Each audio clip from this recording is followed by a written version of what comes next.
सीता नौकरी करती थी और गीता घर संभालती थी। पूरा परिवार सुखी से रहता है।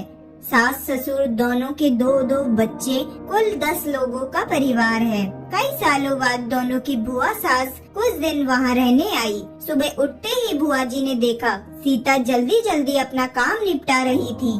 गीता ने सबका नाश्ता टिफिन बनाया, जिसे सीता ने सबको परोसा, टिफिन पैक किया और चली गई ऑफिस।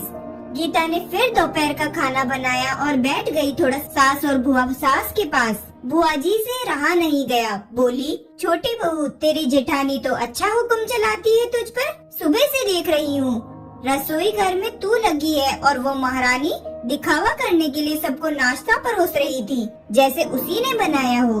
गीता और सास ने एक दूसरे को देखा। गीता बोली, नहीं ऐसी कोई बात नहीं है बुआ जी।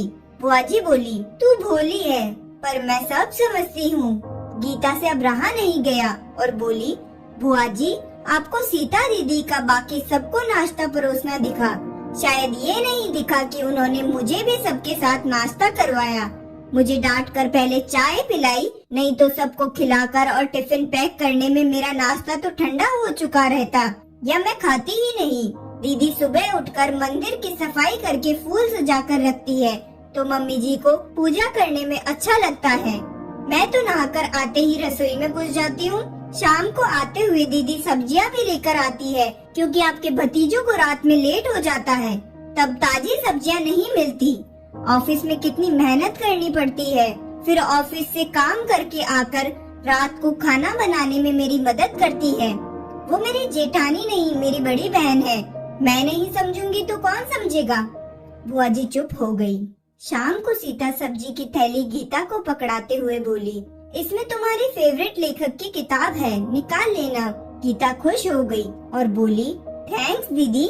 गीता ने सब्जी की थैली किचन में रखी और किताब रखने अपने कमरे में चली गई। बुआ जी ने सीता को आवाज दी, बड़ी बहू यहाँ आना। सीता बोली, जी बुआ जी। बुआ जी बोली, तुम इतनी मेहनत करके कमाती हो, ऐसे फालतू किताबों में पैसे व्यर्थ करती हो, वो भी अपनी देवरानी के लिए।